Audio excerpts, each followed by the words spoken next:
Pro Torby. Ang ganda ng cart, oh. Pan Japanese cake. Yan, Kaligayaan ko, sis. Apo.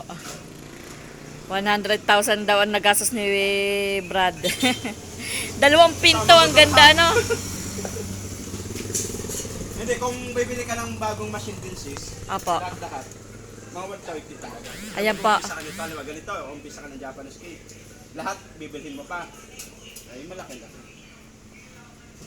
Purong stainless, ano po. May luma naman na yan, eh. Kaya ang pinakamagandang Japanese cake. Ang ganda, oh, bago din ang motor, pati food cart.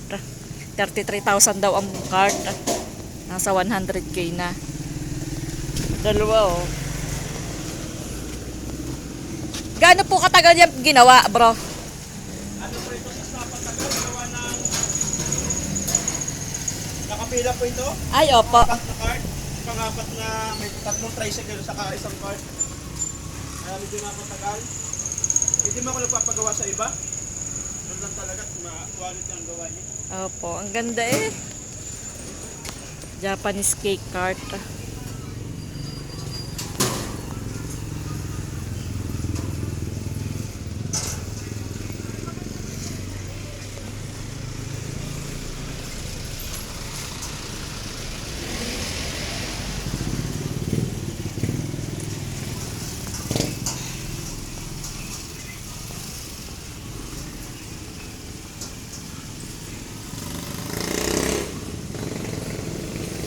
Ngayon nyo na po gagamitin.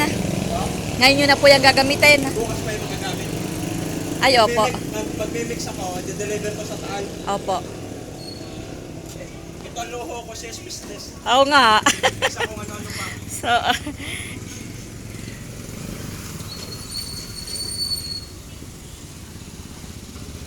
ang ganda ng cart, grabe. Nasaan po yung iba? Ilan po, Brad, ilan po ang cart nyo? Tatlo na po yan. Tatlo na po. Paparefer ko po yung isa. Yung sira-sira na yung mga bubong, saka yung mga i-refer na. Ano ba, Spartan ba? Nasa Dasmariñas pa, ipapakita ko nga. Kasi natutuwa ako sa inyong cart. Ayos mo ba? Ang ganda. Salamin.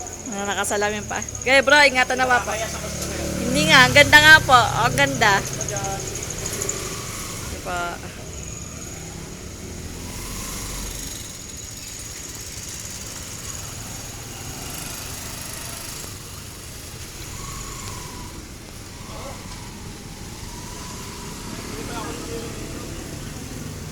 Ang ganda ng cart niya, oh. Ready na daw yon. Ready na daw yon sa isabak sa pagtitinda. Malaki kasi ang kita ng Japanese cake. Asan na?